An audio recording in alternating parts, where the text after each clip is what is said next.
machine. Uno, due...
Four brilliant criminals at the climax of their most magnificent effort. This effort began 6 months ago in Porto Verde, where we were all aboard the ship for Africa. And they were my associates in a quest for uranium. An element not one of them knew the first thing about, except that they'd heard you could get dough for it. Big dough. Who? I mean, what do you suppose they are? Businessmen, does it matter? Well, if we're going to be on a small boat with them for weeks and weeks. I only said they might be fellow passengers. Harry, we must beware of those men. They're desperate characters. What makes you say that? Not one of them looked at my legs.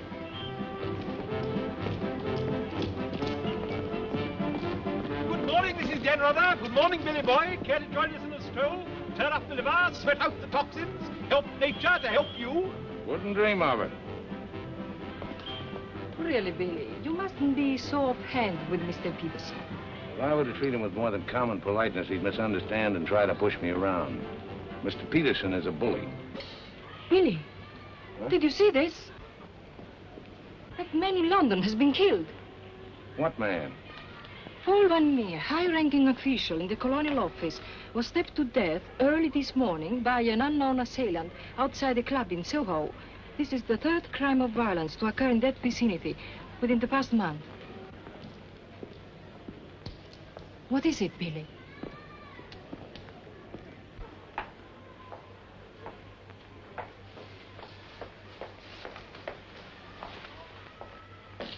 In heaven's name, Billy, say something.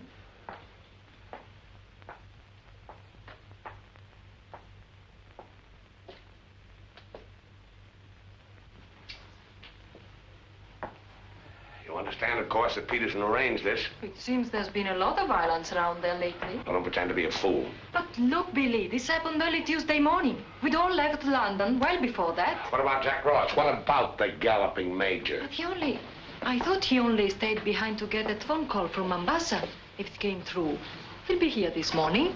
Well? Don't get so excited. Don't jump to unpleasant conclusions. Jump? They might as well have drawn a map. Why was Peterson worried about Van Meer? What made him think he was dangerous? He was afraid Van Meer wouldn't stay bought. Afraid he'd get the wind up after we'd gone. He had visions of him trotting upstairs to his superiors, announcing, I have certain information that certain persons have paid certain sums of money. Don't talk so loud, Billy. To obtain illegal rights to certain mineral supplies. That England, that Raja or whatever he was, that he worked for in the old days, he killed a lot of people, didn't he? Ah, but he had a better style. Besides, he was out for a kingdom, half the size of France. What's the difference between that and millions of dollars? We must think of the future, Billy. This is our big chance. It may be our last. Except for Mr. Peterson, we couldn't even pay last night's hotel bill. Where are you going? I'll have a cafe, drink a lot of Pernod, and listen to the band. You won't make a fuss, will you? It doesn't do to make a fuss. You have to think of the main objective. Naturally, it doesn't do to be fussy.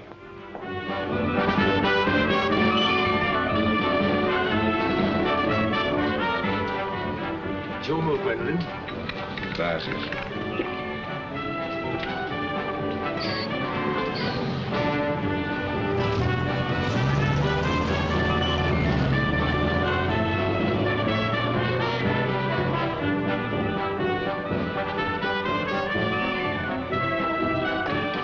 The luggage is in there. Bring it up.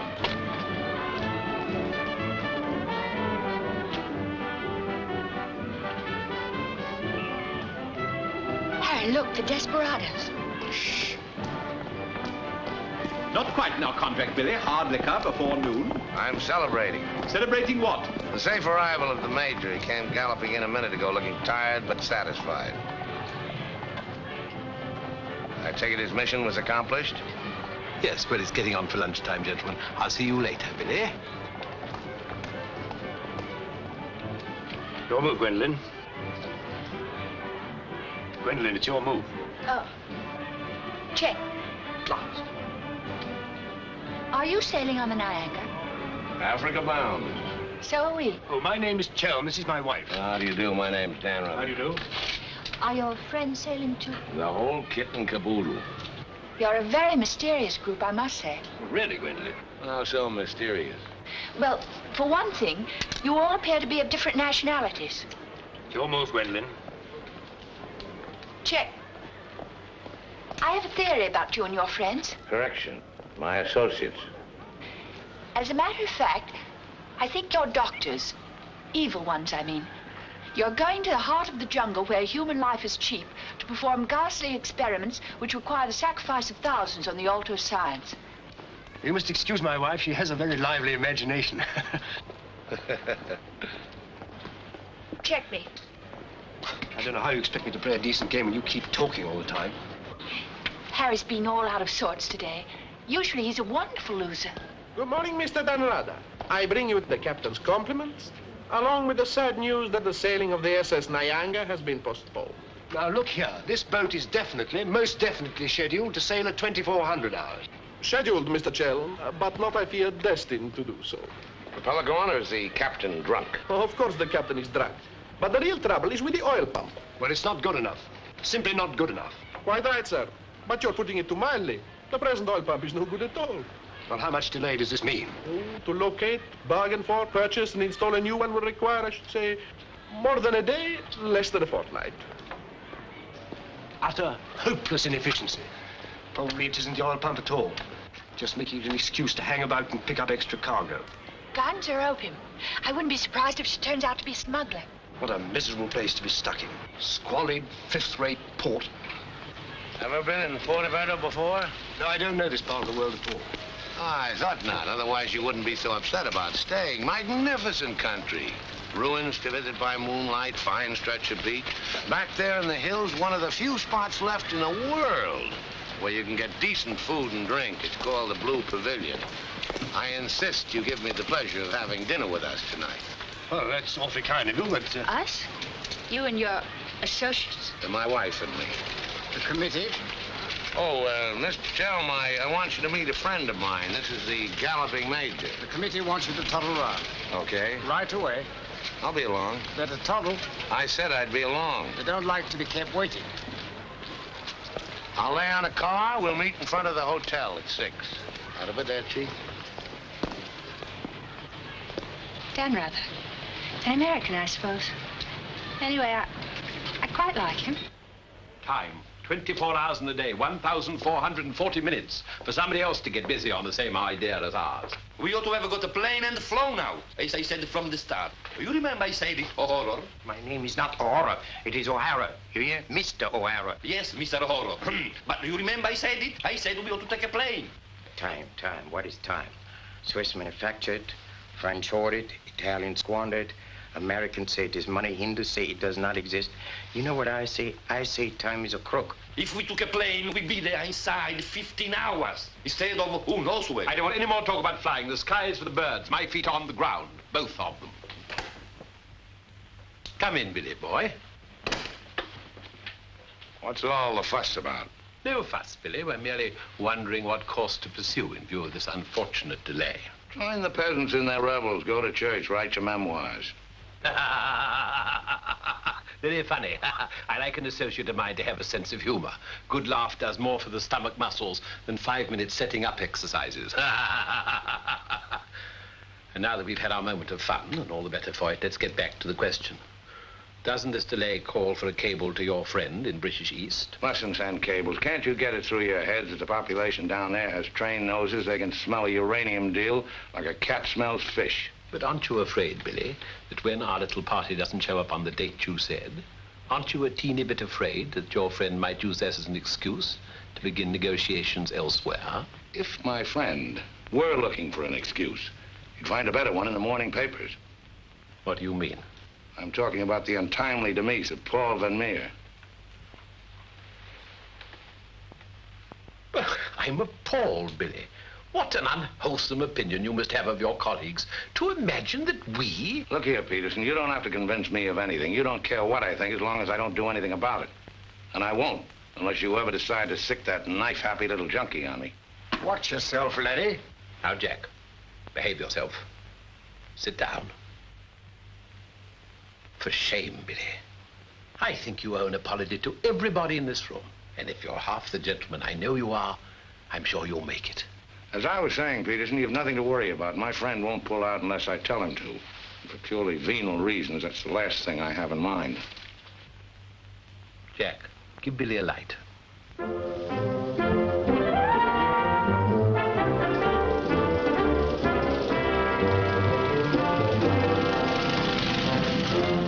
What a wonderful car. It looks as if it had won the Grand Prix d'Elegance many years ago. Oh, it did. It was built for Oraposo. You know, the bullfighter. He had it made this way so he could stand up and take bows. He only got one ride in it, bequeathed it to me on his deathbed. Well, here's to Oraposo. I hope you like champagne. You mean it's yours? Well, I gave it to my former chauffeur, the fat bandit in the front seat. Harry, look at that wonderful villa. Well, that was Brady Crampton's. Oh, you mean Lord Crampton, in Gloucestershire? His family acres marched hand in hand with ours. Gloucestershire, the cathedral towns, trout fishing, garden parties. What a beautiful life. You know England well? Emotionally, I am English.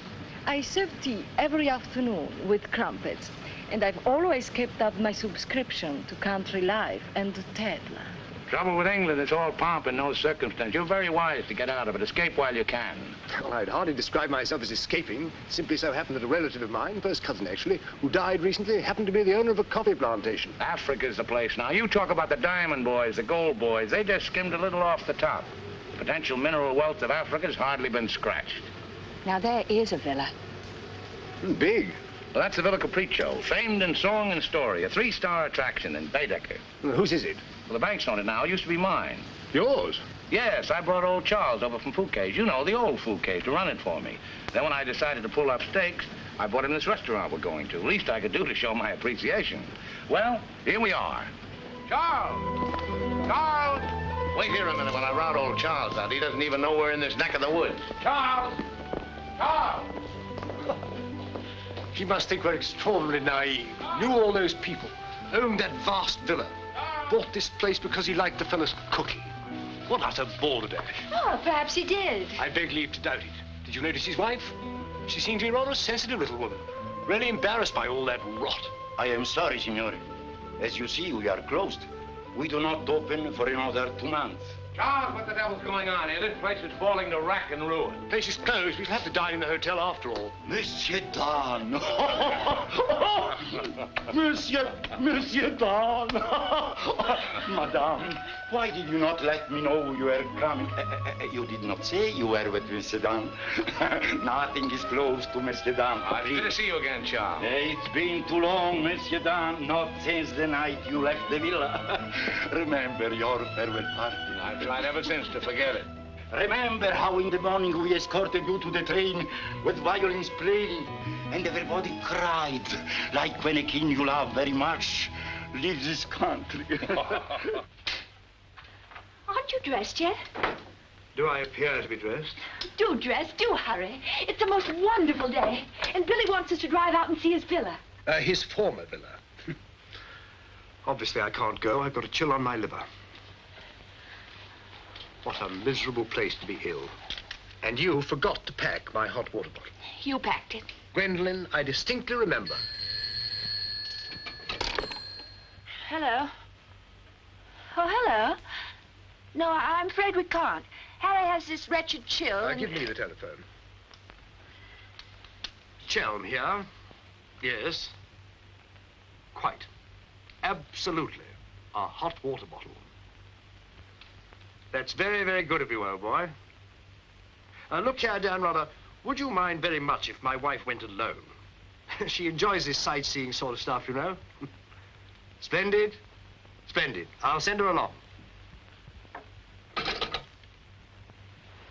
You know, Gwendolen, nowadays, one simply cannot afford to dismiss people just because they're not one's sort. One has to try and bridge the gulf. After all, it's a new world we're going into. One's got to take it as one finds it. Face it. Use it. Master it.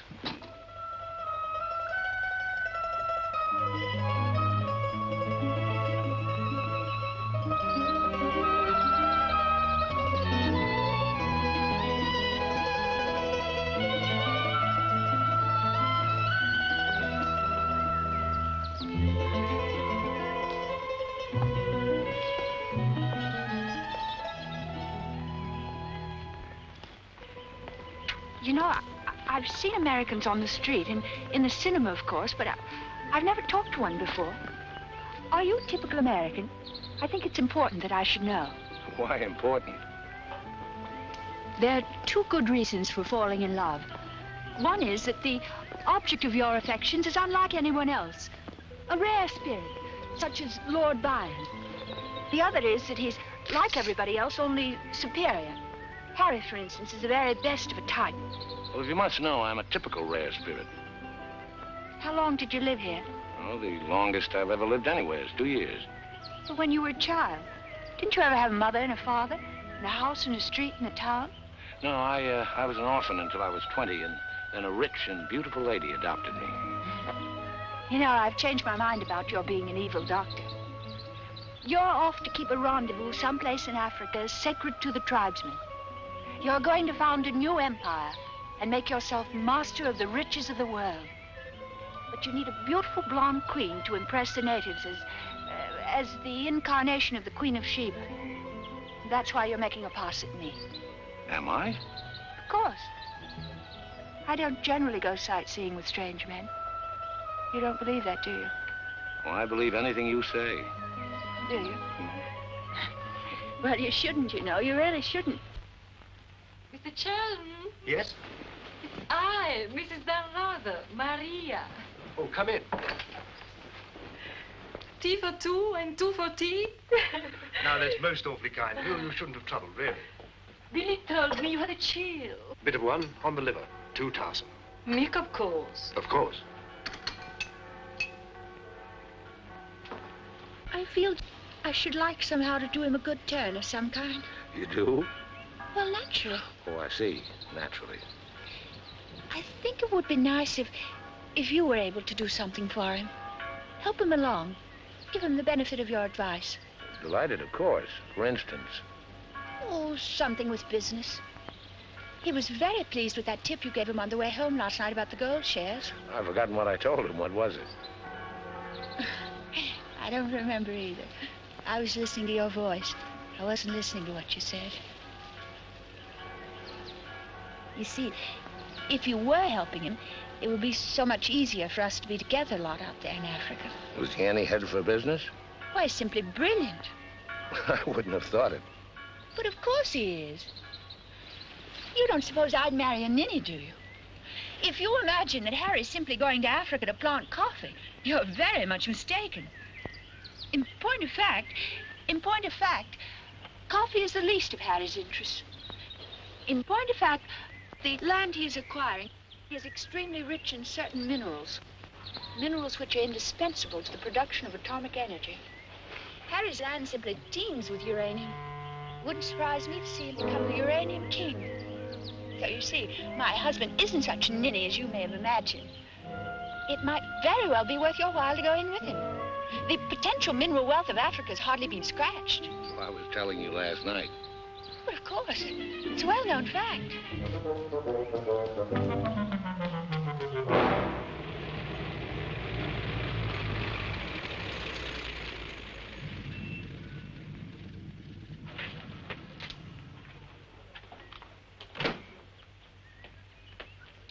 Billy boy.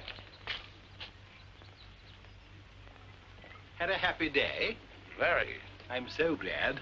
What an attractive woman Mrs. Chelm is. Is that what you called me over to tell me? Who are the Chelms? They're English, going out to British East. They have a coffee plantation. Any money in coffee? No, but there's a type of Englishman goes off to coffee plantations without caring whether there's any money in it or not. Relatives leave them coffee plantations and they go out to them. But why this sudden interest in the Chelm? I'd just like to know who's making friends with my friends. Well, now you know.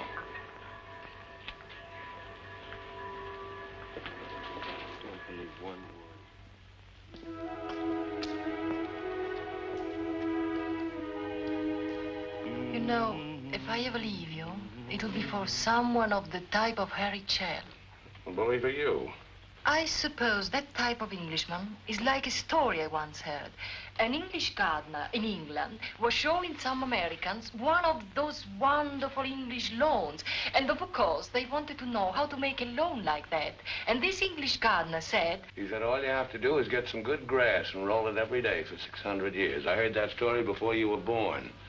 Englishmen tell it when they're feeling down in the mouth. Just don't understand the Chelm type. You're not even listening. You never do. Someday I'll say goodbye and you won't hear that either.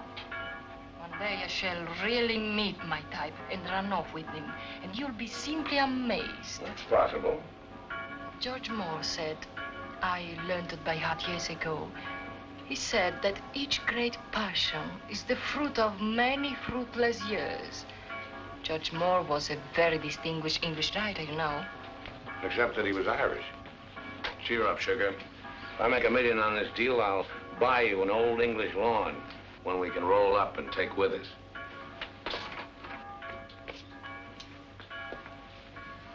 Billy, good morning. What's our wide-eyed Irish leprechaun doing outside my door? Why do you always make jokes about my name, huh? In Chile, the name of O'Hara is a tip-top name. Many Germans in Chile have become to be called O'Hara. Good morning, Mr. O'Hara. Madame, my respects. Perhaps Mr. O'Hara would like something to drink? Yes, maybe perhaps a little whiskey, huh? Very weak, please. What's this visit in honor of? Oh, just wanted to have a little talk with you. Okay, but make it fast. Fast? I give you my word, Billy. I give you my word, I feel to you like an older brother.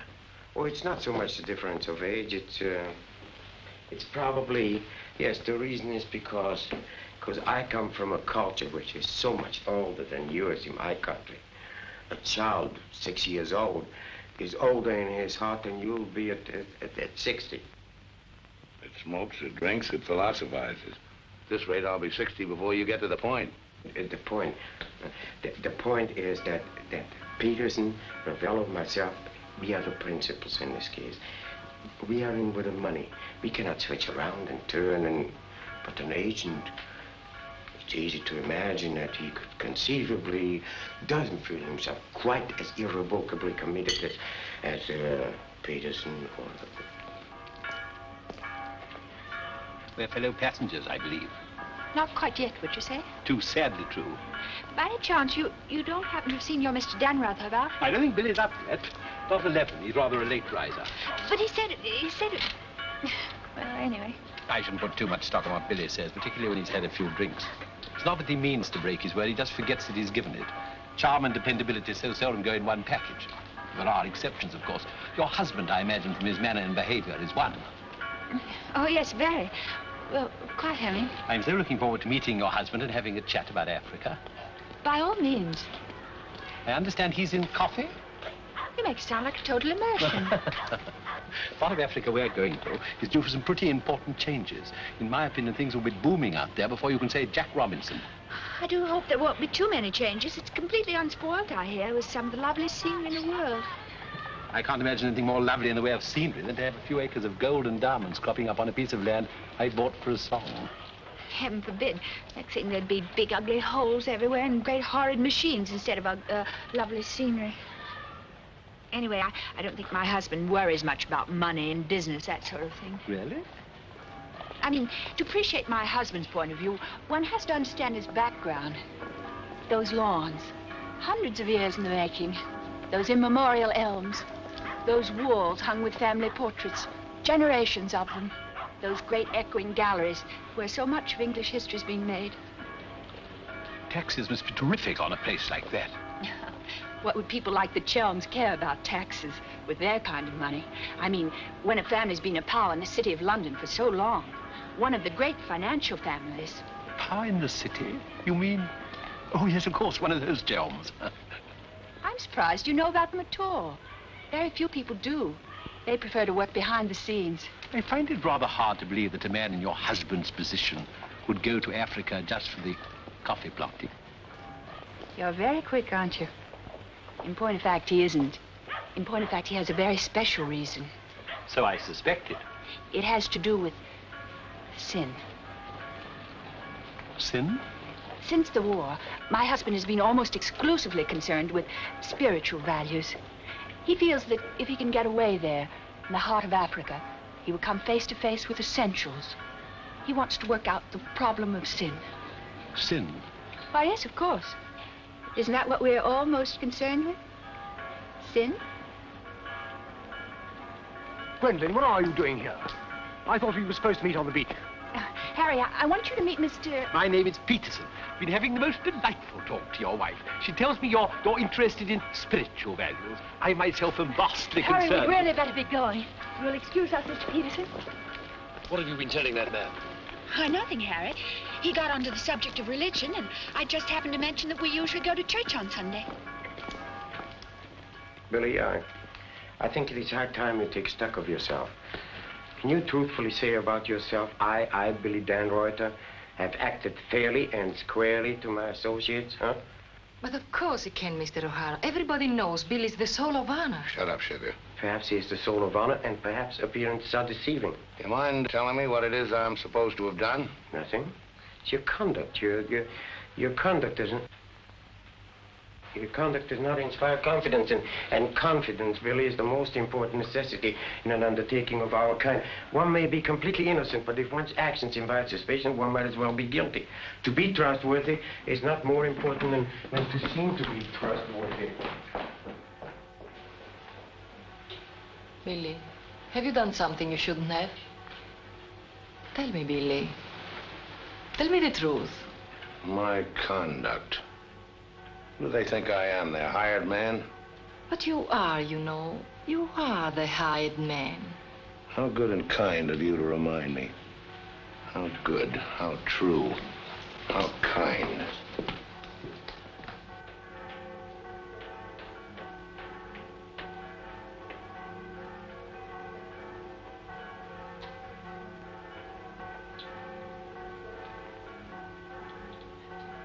Oh, I say, Dannreuther, good to see you. How about a drink? Well, Oh, come on, my dear fellow, let me buy you a drink. Oh, Gwendolen, don't forget to send one to Aunt Beatrice. Can't understand it. Gwendolen distinctly said she'd join me on the beach. Then I come back and find her sitting there in that cafe. Extraordinary creatures, women. Well, let's drink to them. Pano. Scotch. Come on, you tiny little wreck, have a drink. We're drinking to women. Take the drink, but won't join you in the toast. Glass of Irish. Women. Hitler had the right idea. Keep them in their place. Kleine Kinderkirchen, babies in the kitchen. Say what you want to about Hitler, he had his points. Come. Look here. This generation's had its chance. Hitler, Mussolini, those are the men. Now is the age of the barbarians. The world's going up in smoke. I say, let it come, get it over with. Well, if you don't mind, I'd like another year or so of worry. Worry? Just 1 minute, laddies. I've just 2 or 3 words to say to you, laddies, and that's don't worry. Don't ever worry. I'm in a position to know secret information. The Rosicrucians, the Great White Brotherhood, the High Secret Orders. But you've no faith. You must have faith. Faith and power, secret power.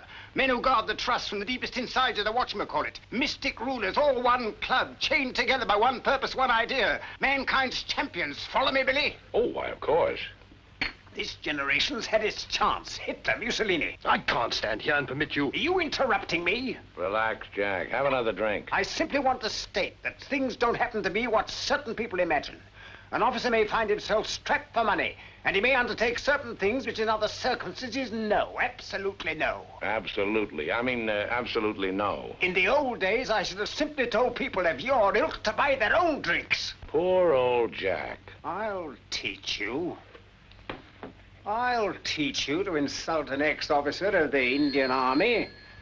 Well, are you yellow? The bar. You're Major Ross? Right. Ross here. Right. Right again. Come along, the committee. Saved by the bell. I've never heard such rot in my life. Sin. Oh, sin. All I could do was to keep a straight face. No, I'm certain of it now. These are two very clever and dangerous antagonists. Sit here and help me close. But how could they possibly know what we're up to?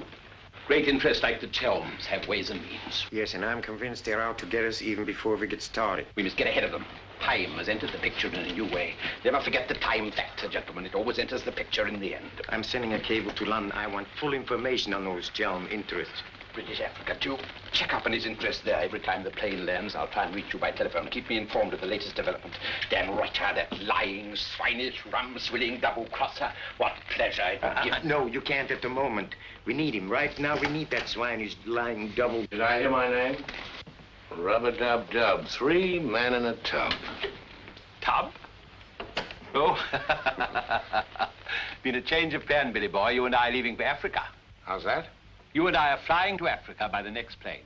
Oh, what's happened, Peterson? Must be something important to get you on a plane. Perfectly simple, Billy boy. The trouble with the oil pump and the general uncertainty about when the Nyanga will sail forces me to sacrifice my personal comfort. I prefer to fly rather than run the risk of arriving too late. Well, there's also such a thing as arriving too early. What do you mean by that? Well, the land doesn't come up for auction for a couple of weeks. My friend can't make his move until then. If we sit around British East all that time, somebody's going to start wondering who we are and ask questions. Is that your real opinion, Billy, or are you just looking forward to a long sea voyage with the attractive Mrs. Chelm as your companion? Or perhaps you have even other reasons. Such as? That's for you to know and for us to find out. You'd better get your packing done.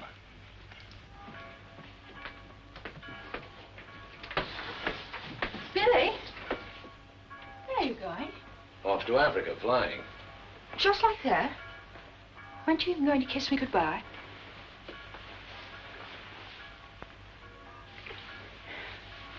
I wish. Don't say it. What? That you wish we'd never met. You'll be coming on the boat, and in Africa we'll get together and... I think I hate you. Letting those revolting men order you about. Don't deny it, I've watched them. They treat you like a servant. They say, hop it, and off you hop. I know what it is. They have a hold on you. Some black secret that could ruin you. What makes you think that? No, it happens all the time. My old Spanish nurse told me that half the people in the world would be ruined at once if everyone told what they knew. But couldn't you have them done away with? I mean, you must know plenty of people who could bump them off. It'd probably cost a good deal, but it'd be worth it, certainly. Well, it's not impossible, except that afterwards I wouldn't have any money. This way I stand to make a lot. Millions? Maybe. Then perhaps your connection with those men isn't quite so undignified as I thought. Those millions, would they be pounds or dollars? Well, either way suits me. No, that's very careless of you. The state of the pound is so uncertain. You must think in terms of hard currency. Maybe I should hire you to handle my affairs. You could do worse. I'm awfully intelligent, really. Come along, Billy boy. The car's waiting.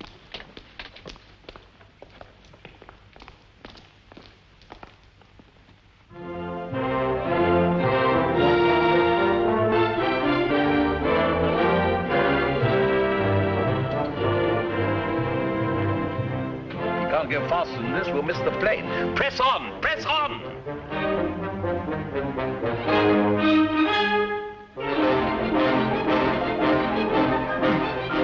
High posting.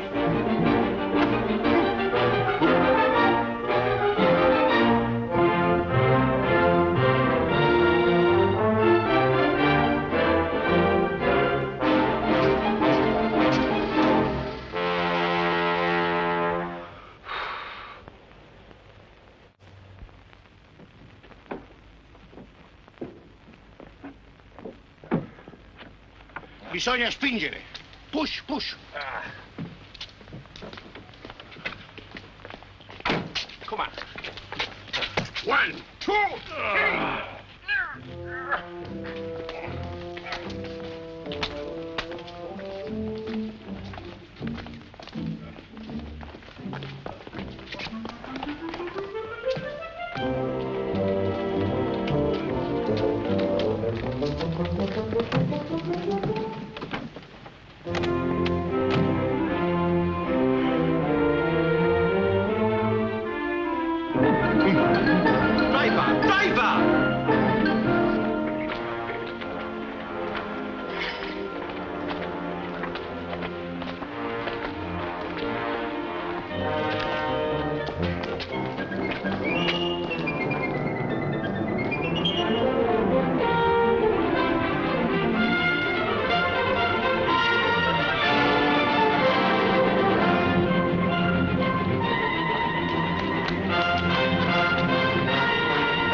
Beautiful car.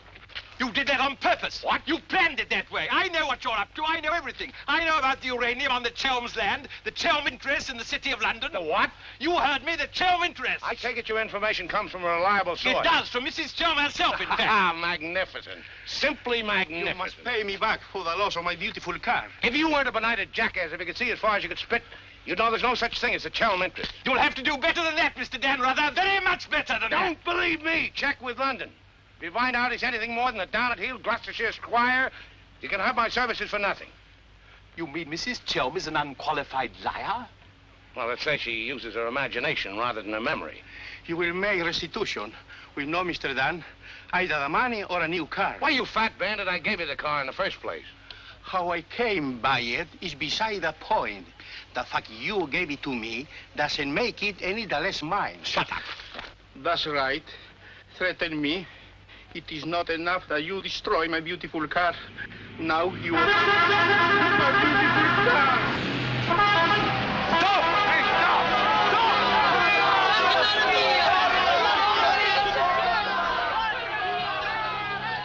stop! More than anything, I want Billy to make a grand success out there. Oh, as you care so much about money, I should have thought you would have left Billy for some rich man. I shouldn't think Billy would mind, really. I mean, neither of you are in love or anything. You are a strange girl. Of course I love Billy. Actually, I adore him. And Billy loves me very, but very much. That's why I trust him with his little unimportant amours. And what does he say about yours? But, darling, all husbands like their wives to seem attractive to other men. Be sure you explain that to Harry. I'm going back to the hotel.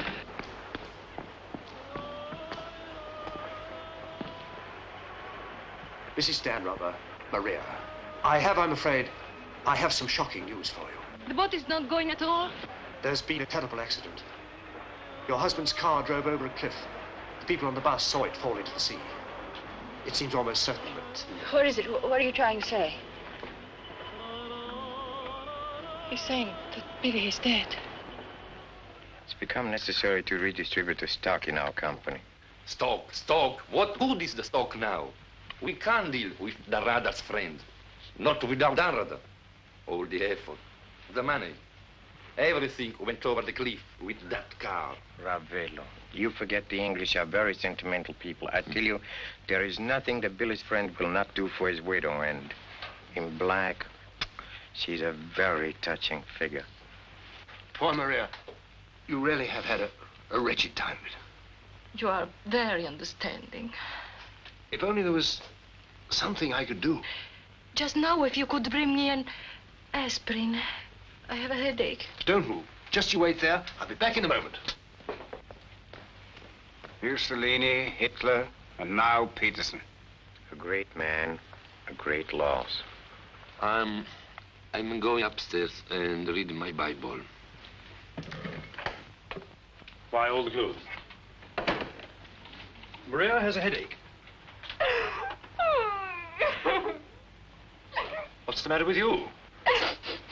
Go away. My dear girl, I'm as sorry about Dannreuther as you are. But after all, it isn't as if he was one of our oldest friends. I was in love with him. He was a very pleasant acquaintance. What did you say?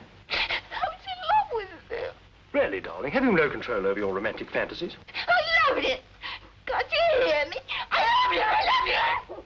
Oh, rot. You're just dramatizing again. By George, you were right, after all. I did pet it. Oh, what shall I do? I feel as though I were drowning. He's dead. He's dead, and I'm left in a fool like you.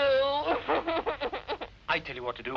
Have a bit of shut-eye. You wake up in an hour feeling your real self again, and there'll be no more silly stories about falling for a middle-aged roustabout. Is this so? Oh, please go away. I'll just take these to Maria.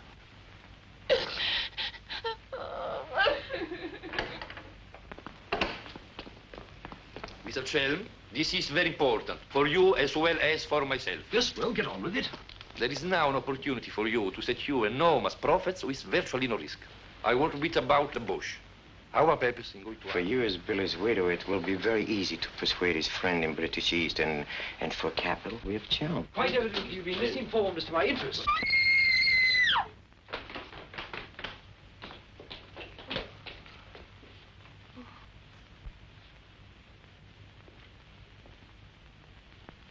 What's the matter with all of you? Somebody dead? Carl, it went over a cliff. We thought you'd both been killed. Dannreuther, I'm delighted to see you're alive, but your wife is in a fainting condition. You mean you're not dead at all?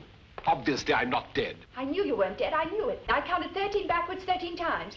My old Spanish nurse said if you did that, a miracle would happen. And you see, it has. Ladies and gentlemen, I bring you the glad tidings. The captain is sober, and the SS Nyanga will sail at midnight. No, go!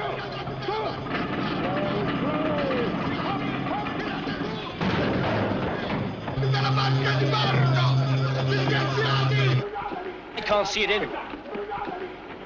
What can have happened to it? My dispatch box, where is it? A black tin box this size. What have you done with it? Guardi che la sua valigia gliel'ho messa in cabina. I told you to take the most particular care of it. I shall not go on board till my dispatch box has been found. Having trouble, Chelm? I think that I can't cope with myself, thank you. È la seconda volta che glielo dico. La valigia gliel'ho messa in cabina, è inutile che insiste con me. Says he put it in your cabin, whatever it is. Idiot! Why didn't he say so in the first place? Say, look. What's happened to Harry? He's been giving me the fisheye all evening. Oh? What is it? Perhaps it's because when I thought you were dead, I told him I was in love with you. You what? I couldn't help it. It made you seem less dead. And? Oh, he didn't believe me. He thought my nerves were upset. Sort of delirium. He thought it quite a joke. The idea of my inventing a love affair with a middle-aged roustabout like you. That's what he called you. Well, now that I'm back in the flesh, you'll begin wondering about that delirium of yours. I suppose seeing you alive is different from thinking of you dead. Because Greg cooped up on that tub with a suspicious husband. Billy. Let's not go. What do you mean? I'm asking you to run away with me. Now. What about the millions in hard currency? What's happened to you? I thought you were my shrewd little manager. I've changed my point of view. I thought we'd get to Africa and you'd make your fortune and everything be wonderful, but now I think it's all too risky. Too many things can happen. I want us to cut and run for it right now. You really mean that? With all my heart. Oh, no, that's impossible. Why? Well, for one thing, Mrs. Dannreuther might not go for the idea. She's not quite as sophisticated as you are. Please, Billy, listen to me. I've thought it all out. We'll take the bus and catch an express no, or somewhere. The shot's not on the table. You're not in love the way I am. If I loved you 1,000 times more than you say you love me, it still wouldn't make any difference. I've got to have money. Doctor's orders are that I must have a lot of money. Otherwise, I'd become dull, listless, and have trouble with my complexion. But you're not like that now, and you haven't any money. It's my expectations that hold me together. You You really mean that, don't you, darling? Sure, I mean it. And your main reason for wanting lots of money is so that you'll be ever so attractive and I'll love you more and more.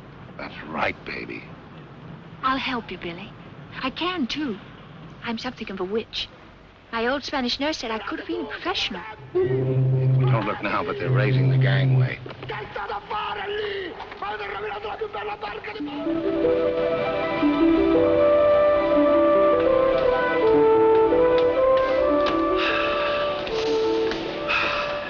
Sea air, ozone. What a pity we can't bottle it, gentlemen. What a fortune we'd make. Neptune's mixture. Now breathe deeply. Remember, every breath is a guinea in the bank of health.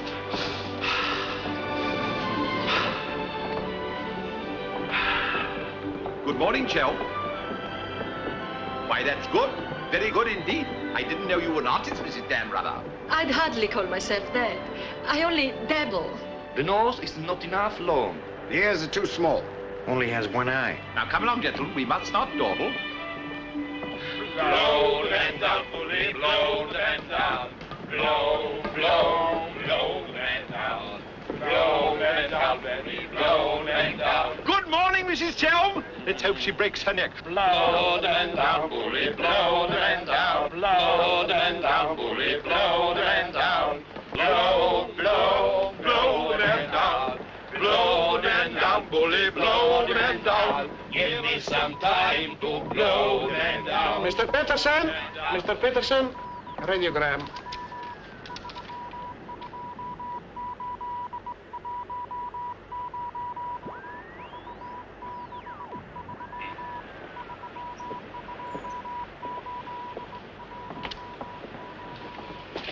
No Chelm Estate, Gloucestershire. Stop. No Lender Gentry Chelms. What do you make of that? He's not a Gloucestershire squire. Like Billy said. Just as I was beginning to take Billy at his face value. But if he's not what Billy said, then what is he? We are at sea again, gentlemen, in more ways than one. Mystery, more mystery. Billy is a liar. Heaven only knows what Chelm is. CID, maybe. You borrowed my thought. What to do? What to do? The time has come for direct action. You remember last night when we came on board? The fuss he was making about his dispatch box?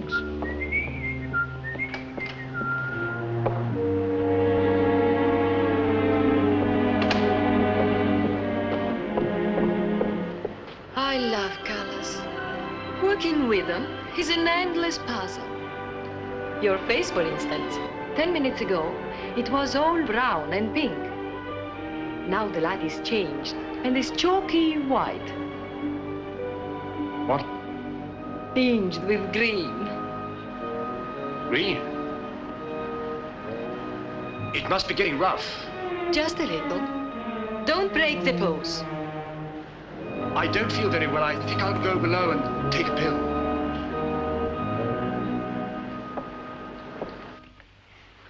It's incredible. Harry Chelm is just Harry Chelm. nothing, nobody, a ruddy refugee from Earl's Court. With a hot bottle. Look.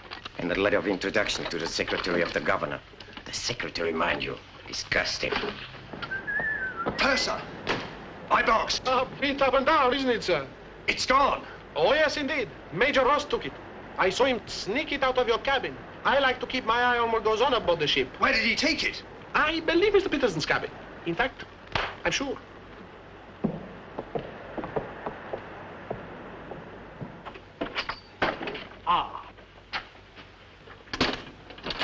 Now may I ask what explanation you have to offer? He forgot his hot water bottle.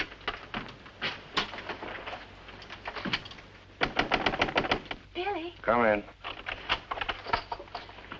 Billy, have you heard what's happened? I've seen the paper in days. It's not funny. They've stolen Harry's dispatch box. Who stole his dispatch box? That dreadful little major. He took it to Peterson. They went through it. It's all your fault. I suppose you know that. My fault? Well, the poppycock you've been peddling, all that junk about the Chelm interest in London, uranium on your land. Well, in a way, you're the one to blame. I'm the... I mean, you acted so superior. I was falling in love with you, and I couldn't bear it for you to think I was just a nobody. Married to the son of a boarding house in Earl's Court. The son of a what? A boarding house. That's what Harry's parents do. They run a boarding house for decayed gentlefolk. But the way he talks, the way he acts, I thought that... It's just that he sees himself in a place in the West Country with trout streams and horses, leading the life of a country squire.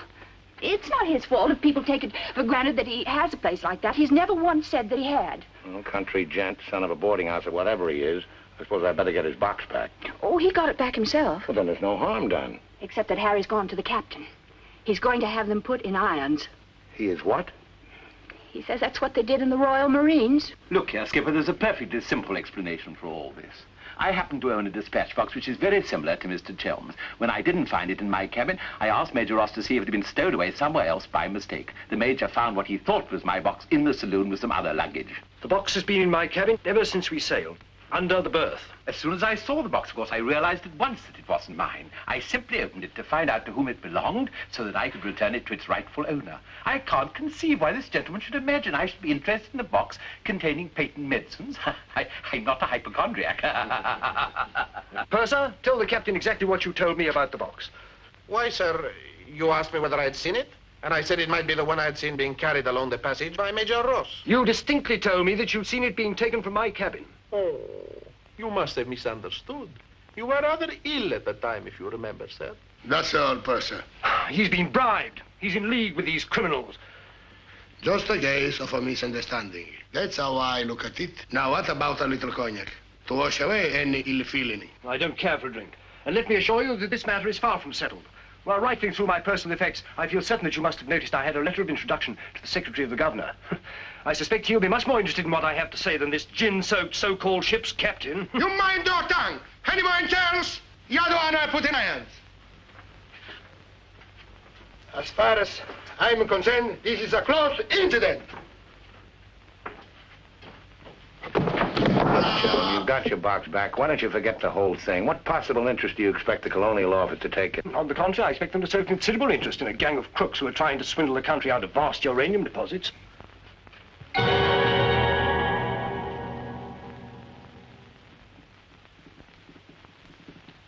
Just one moment, sir.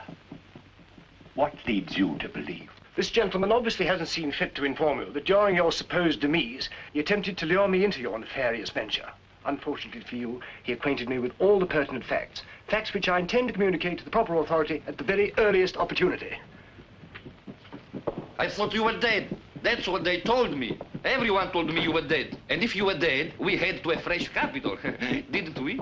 You, Ravello, my own partner, sneak up behind my back and try to cheat me. The milk's spilt. It's no good crying over it. Get after him, Billy. Calm him down. Talk to him. See if you can't get him to change his attitude. I'll try, but I don't think it'll do any good. I don't know why we have to worry about Chelm's attitude. Talk's no good. Conversation never convinced anybody. I say put an end to words. Shut up, Jack. Time factor has entered the picture again. This time, fortunately, it's working on our side. 2 weeks before we reach port. That should be plenty of time to convince our friend, Chelm. I beg you, please end all this trouble. If things go on, either you will be done away with before we ever get to Africa, or you will leave and denounce Peterson to the authorities, and that will be the ruin of all my plans and hopes. In the long run, you'll do much better to get clear of these people. They're thoroughly undesirable. The long run. I'm tired of the long run. I am not even thinking about them or about myself. It's only you that concerns me, Harry. No need to worry about me. Ever since I met you, you fill my thinking. You are becoming an obsession. Don't you understand, Harry? I am deeply in love. Maria. My dear.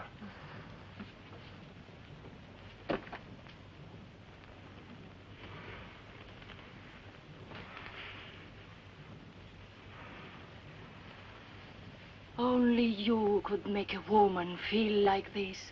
All I want is to be in your arms, now and always. You forget I'm going to be done away with. Oh, no, no. It will be easy to arrange. What you must do is this. You will write me a letter. A love letter. You will tell me that you cannot denounce Peterson, because then I will suffer too. Because you love me so much, you cannot bear to hurt me. Such a letter they will believe if I show it to them. My dear girl, you must see that this is quite out of the question. I don't propose to make compromises. Not compromises, Harry, darling. But you can see, if you cause trouble, the whole of our plans, my plans,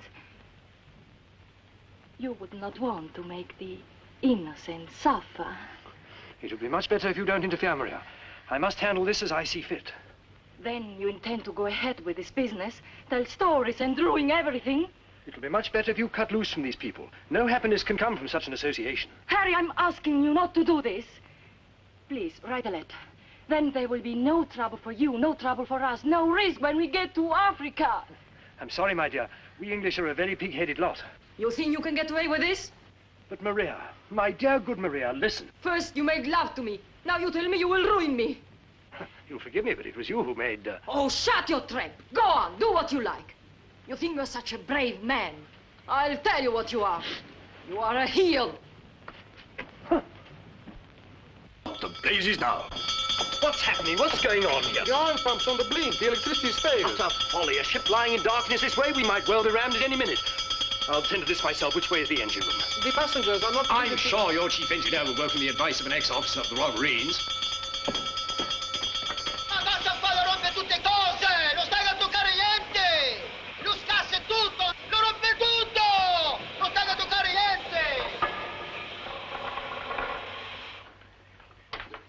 Look here, you fool. Are we simply abandoned to our fate? I insist on something being done. For instance? Well, give out the lifebelts. Organize the boat drill. The clientele are requested to remain calm. To remain calm? Does the captain feel no sense of responsibility for the lives of his passengers? It's my opinion that the captain doesn't feel much of anything at the moment. Do you mean to say he's drunk? The fellow ought to be made to walk the plank. I'm afraid just now he cannot walk at all. But this is outrageous. Oh, sit down, old man. What have you got to worry about? We're only adrift in an open sea with a drunken captain and engine that's liable to explode at any moment. Perfectly ordinary situation. Happens every day. But just in case any of you are still at all anxious, let it be known that Mr. Chelm has taken charge in the engine room. Who's taken charge? Harry, and he'll foozle it for sure. Shall I get out the hymn books? Your husband claims to have learned all about engines and such things when he was an officer in the Royal Marines. If he ever was. In point of fact, not only was he an officer, but he once won a medal for jumping into a sea of fire to rescue someone. It's only a bit of wreckage and not a man, but that wasn't Harry's fault. Just a slight error in judgment. Oh, the lights, they come on. You must have fixed it. Impossible. The engines are turning. We are underway. I still say it's impossible. Ladies and gentlemen, may I have your attention for a moment? I'm happy to inform you that the oil pump is now in perfect working condition. Putting it right was no great accomplishment for anyone with the slightest mechanical bent. Anyhow, we may now proceed without further delay and in absolute safety. Oh, Harry, you did. You foozled it. What made you wreck my ship? Where is your Forward, please. Captain wants to see you. There you are. You devil! You wrecked me, beautiful ship! Nothing of the sort. Some scallywag down there sabotaged my work out of pure malice. You explode my engine! Now, keep your head, boys. Let's all behave like little gentlemen. Stay out of this, Dan, mother. I can handle the boat. What happens now? Do we get the life belts? Do we abandon the ship? There's no immediate danger. The passengers will please to return to the saloon. We're heading for the nearest port, and there seems to be some chance of our making it. Let's go. Come along. Now, who was last down? Last. Billy boy, be a good fellow and make a fourth the bridge. The Major has no head for cards. A few rubbers will soothe all our nerves. Oh, thank you. I'll soothe mine with a double scotch. In fact, I think I'll make it a triple. No ice, no water. Right, sir. How about you, dear Mrs. Dannreuther? Little bridge? Oh, so sorry. I have the most fearful headache. I think I'll go to my cabin. Oh, what a shame. Well, boys, we'll have to make it cutthroat. What about Harry here? Maybe he'll take a hand. That, under the circumstances, is a most unsuitable suggestion. Gwendolen, I must ask you to either move to another table or else leave the saloon. Harry, for heaven's sake. I don't care for my wife to associate with an associate of criminals. Don't be absurd. Billy's not a criminal. He's the best friend we have on this boat. We're not in need of such friends. You need any friends you can get.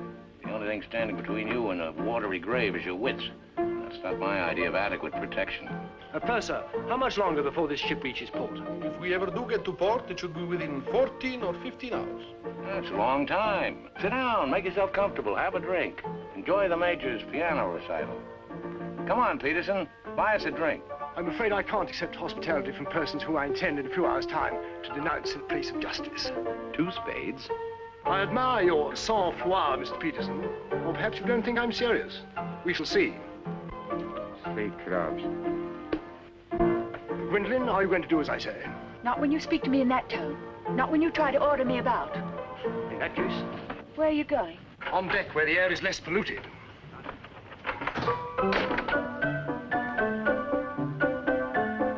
Purser, 4 tonics? I think you'd better go after Harry. Why should I? If he's going to be so childish and unreasonable. Take my advice, go to him, stay with him. I suppose you think we should keep up appearances. The loyal wife at her husband's side. No, Billy. I'm experiencing something that is rare and beautiful. And I shall not deny it, either by word or by deed. I love you. Let the whole world know it. I love you, I love you. Yeah, well, keeping up appearances isn't exactly what I meant. Then why do you want to send me tagging after Harry? He's being such a deadly bore tonight. Deadly, but not dead, not yet. What do you mean?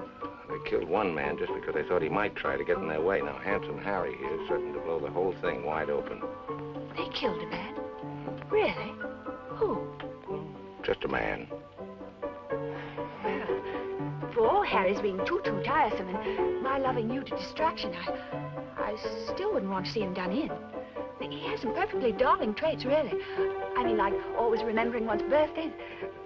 No, we simply mustn't let anybody murder Harry. Now, keep him in your cabin. Never let him out of your sight. Keep him under lock and key.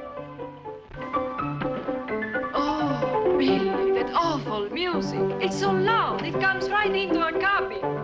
Peterson, tell the Major to soft pedal it. And while he's about it, he might change the tune. Oh, don't you like it? One of my favorites. I'm afraid he doesn't know any others.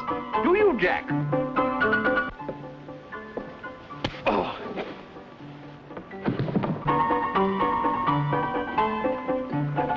Major!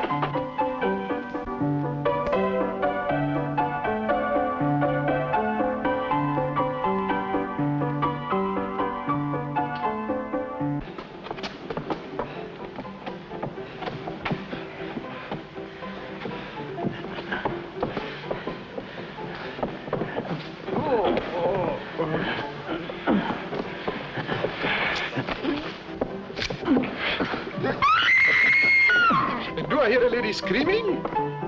One down. Captain! Captain!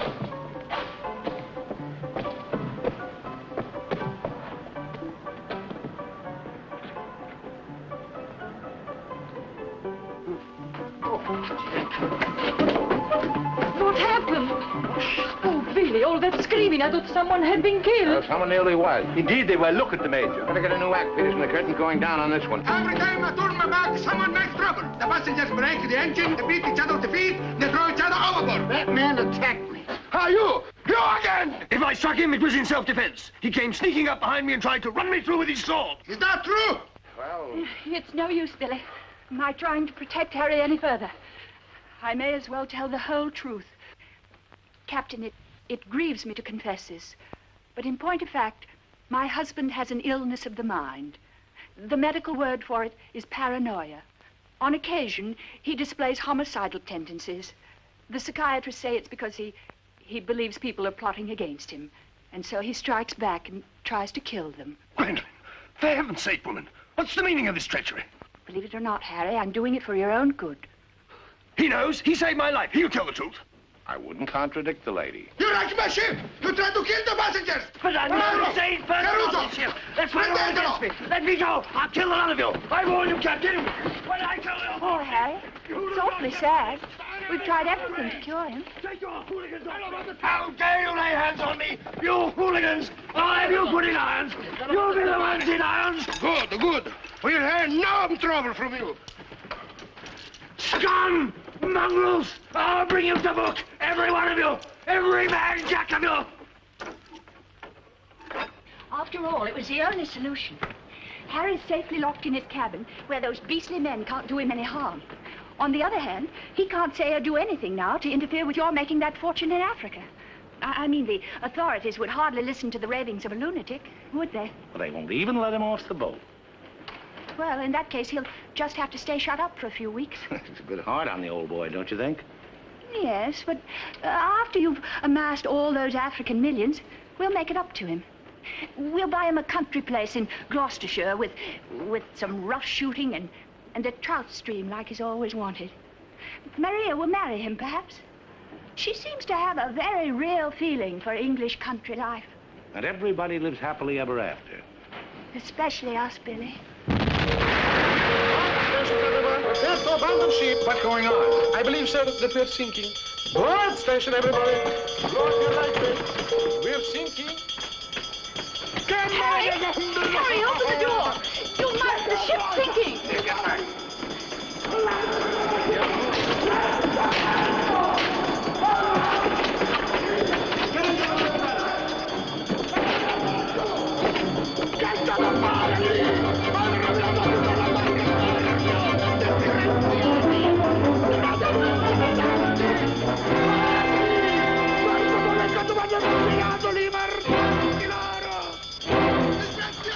Tirate su! State attenti! Che state a fare lì? Che avete rovinato la più bella barca di porto! Disgraziati! Tirate su! State attenti! Muovetevi! Guarda cosa fanno con Bombo, cosa fanno con Beato questi messaggi loro! E mi tenete! Che avete compito! Presto l'altro lato! Sbrigatevi! Sbrigatevi! Calatela sull'altro mare! Presto! Presto! Guardatelo giù! Sbrigatevi!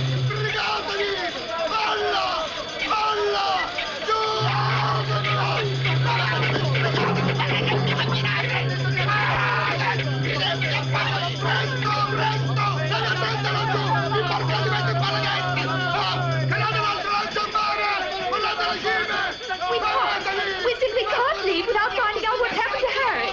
Maybe we'll run across him out there. He's a strong swimmer, isn't he? Do you really think... I don't say we will, but it's possible. Anything's possible. John! Bill! Crash! Dio mio, ti ringrazio e pace per terra! Speriamo che incontri un branco di pesce cani!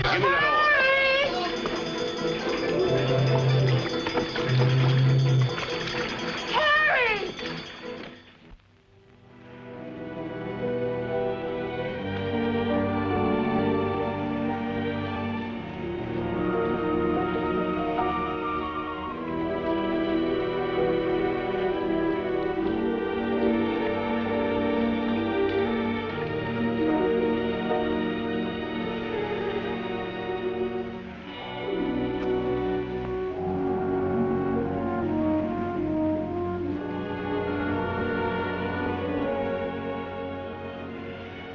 Where do you suppose we are?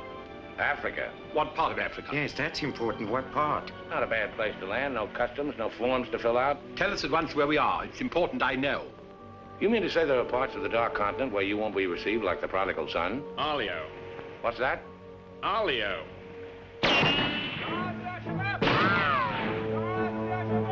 Better get down, everybody. Oddio, mamma mia! Arabs! Oddio, mamma mia! Get rid of your passports, boys. Mrs. Chelm, Billy boy, my identity must remain a secret.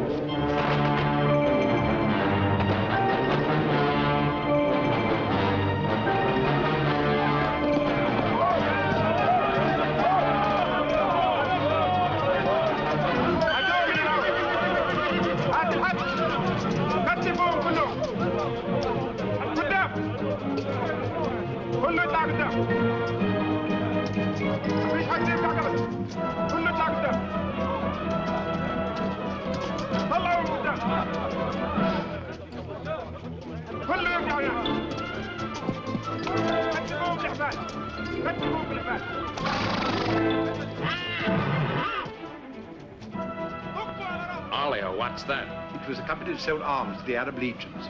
Wait a minute, that rings a bell. Some of the equipment we sold was defective. Been too long under the water in the Gulf of Leyte. The Arabs claim they lost the war because of rusty guns and dud ammunition. For heaven's sake, be quiet. If you go on like that, I'll see you drawn and quartered. يلا بيتك بيتك بيتك راجع انت بيتك بيتك يلا امشي بيتك بيتك يلا تعال غد يلا يلا. Are you going to allow them to bully you in this way? Why, it's simply... Shocking. Harry wouldn't have let them do it. He had a sense of dignity. I have a sense of survival. Billy, what is going to happen? Do you think they will torture us? Just let them try it. I'm a British subject. I wouldn't say it too loud.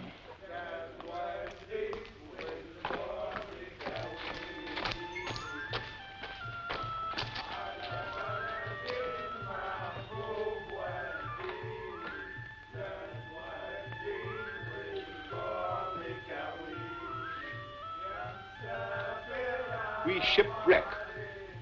Big boat, go down. Bottom ocean. We take little boat. Row all day, row all night. Savvy? There's only one way to deal with these swine. Walk up to them and kick them in the belly. Show them who's boss right away. We sight land. Your land. Praise Allah. Come ashore. Suddenly, boom, boom, boom. No good way to treat shipwrecked people. You will please to hand over your passports.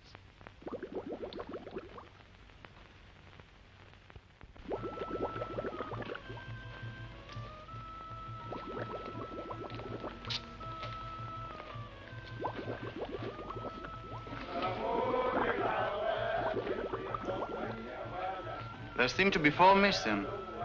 Will those who have not handed over their passports hold up their hands?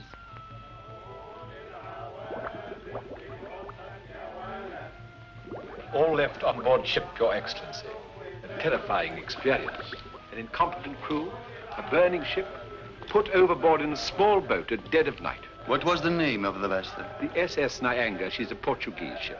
I will investigate whether such a ship has been reported lost at sea.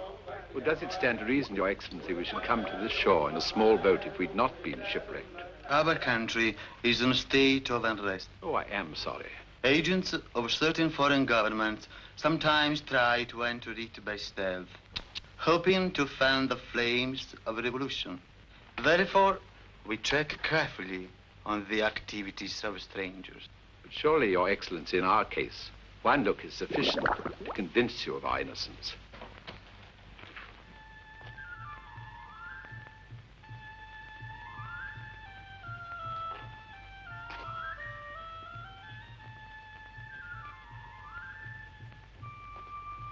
No.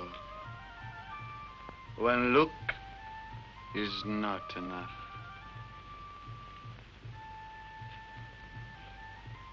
If you think we're the enemies of your country, the logical thing is to boot us out. Send us packing by the first available boat or train. We shan't object. We've got important business elsewhere. Where is elsewhere? Central Africa. And what sort of a business? Vacuum cleaners, sewing machines. Ah, yes. Businessmen. All going to Central Africa to sell vacuum cleaners. Hut to hut, I suppose. And you, sir, I take it, are the head salesman, the ringleader of this group. Oh, no group. We met for the first time on board ship. Complete strangers to one another. Liar! The others all look at you each time I ask a question. I am a keen observer. You 4 are together. Oh, no, my fat-gutted friend. I'm not the illiterate, simple-minded native you're fool enough to take me for. I am a great man, a serious man. I spit on you, too. I spit on you and all your life. Off to the wrong star, Peterson. There's only one way to deal with these swine! Swine! Swine! You'd better be careful. My husband, my late husband, who was drowned in the Niagara disaster, happened to be one of the most important figures in the British government, Sir Harry Chelm. In point of fact, we had letters from the Prime Minister and the Queen telling everybody to be particularly courteous to us and our friends. So you see, if any harm befalls us at your hands, it will become a major international incident. Would you instruct that one that in my country a female's lips may move, but her words are not heard? Harry. If only you were here. And now, sir, you will stop abusing my intelligence and tell me who you really are and what is your actual purpose in being here. I'm a sick man. I've got a bad heart. I mustn't talk anymore. You refuse to answer. That is interesting. It makes of it a contest in a game at which we excel. We of this country have had 4,000 years' experience in asking questions and getting answers. Who are you? Why are you here? Don't hit me again. My heart. I have an attack.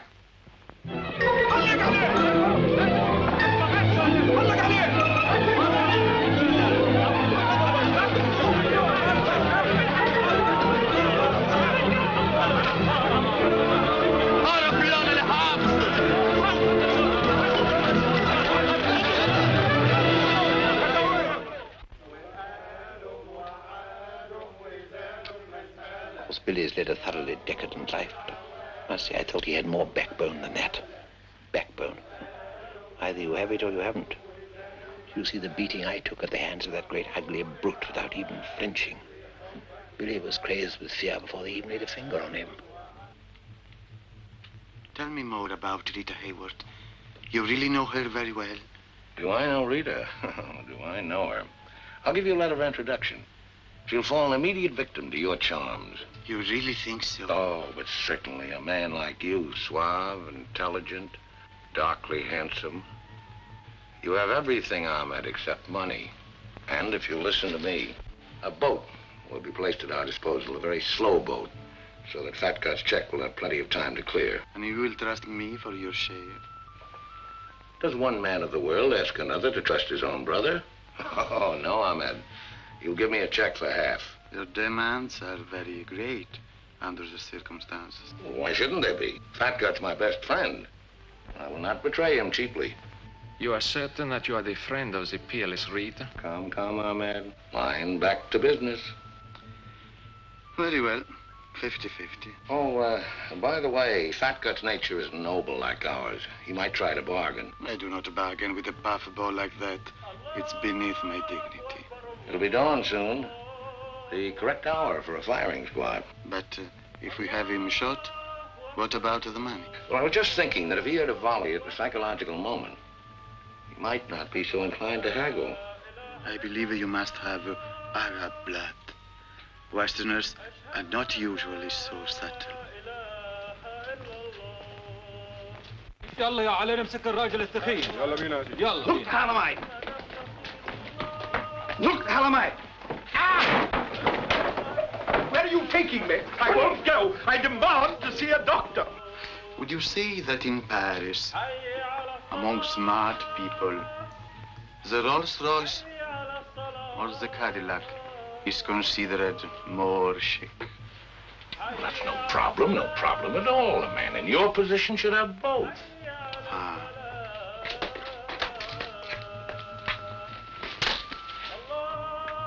Mr. Dannreuthers, I believe, would like a word with you. Billy. Sit down, Peterson.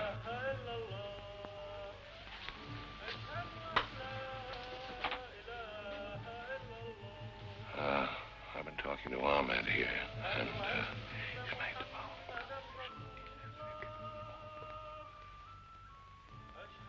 It's blackmail. I can't pay.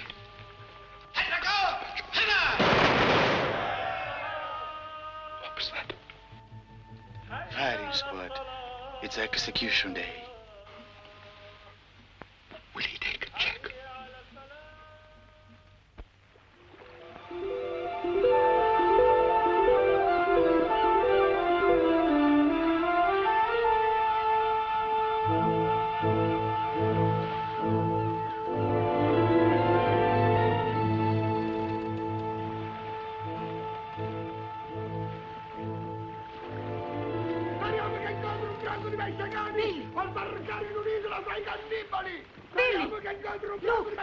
The name! Stay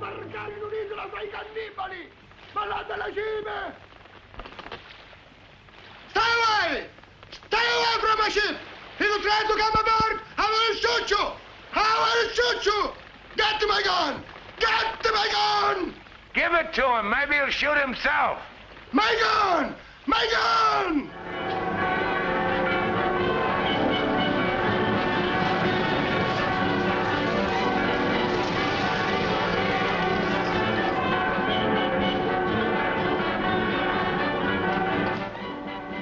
Excuse me. Are you Mr. William Dannreuther? That's right. I'd like to ask you a few questions, if I may. Oh, I'm sorry, not now.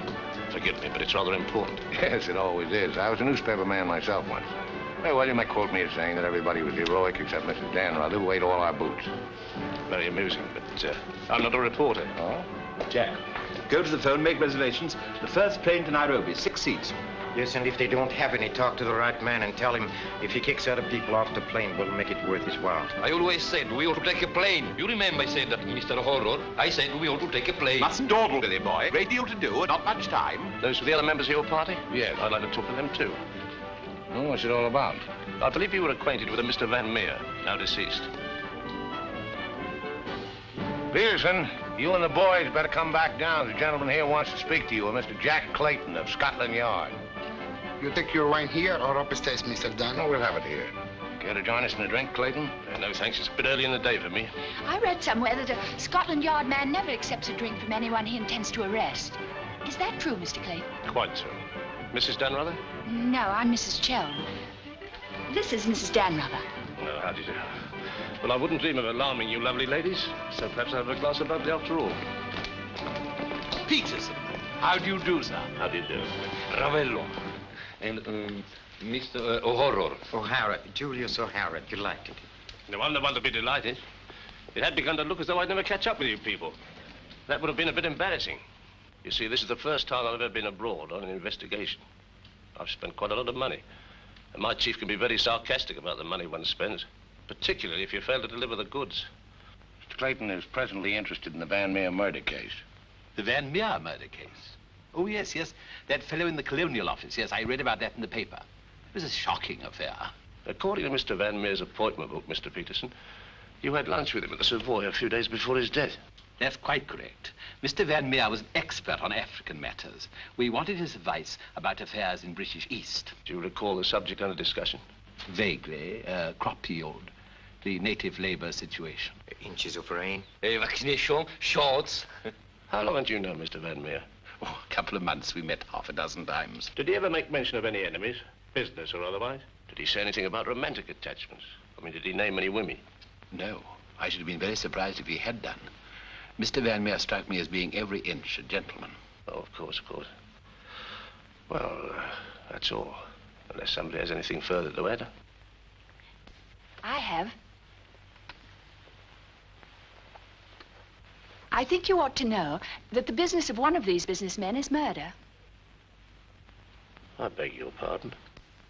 Major Ross, I mean. I can't guarantee Major Ross murdered this Van Meer person. I assure you, however, he attempted to murder my husband with a long, thin dagger, which he always carried about in what looked like an innocent swagger stick. Go on, Mrs. Chelm. You see, Major Ross is employed by Mr. Peterson there to do his dirty work. One might say he's a professional killer. My husband found out certain things about Mr. Peterson.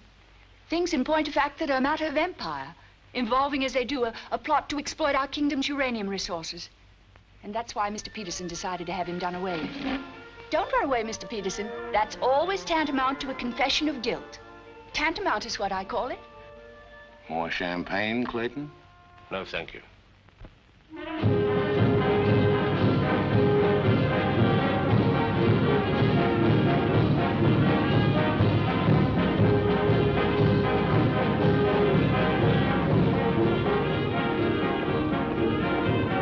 As I said before, very smart fellows indeed. Should you ever think of me in Earl's Court, that's where I'll be, helping Harry's parents with the lodgers. Should you ever think of me, try not to let it be too harshly. You kiss her too, Billy, and tell her she's forgiven. Sure, sure. Goodbye, Billy. Bye.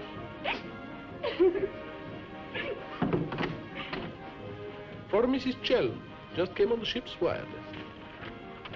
Oh, by the way, Mr. Dannreuther, do you know that your associates are all in the Hoosgow? Oh, not that I'm a bit surprised. I put them down as thoroughly bad characters, right off the bat. But then there are so many bad characters nowadays. Take mine, for instance. Hey, he's alive.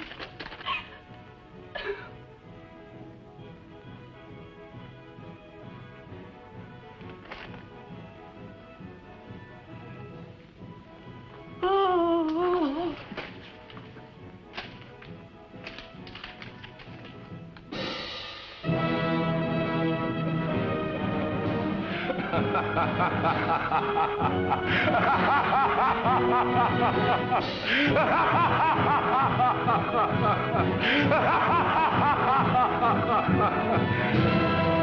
Oh, this is the end.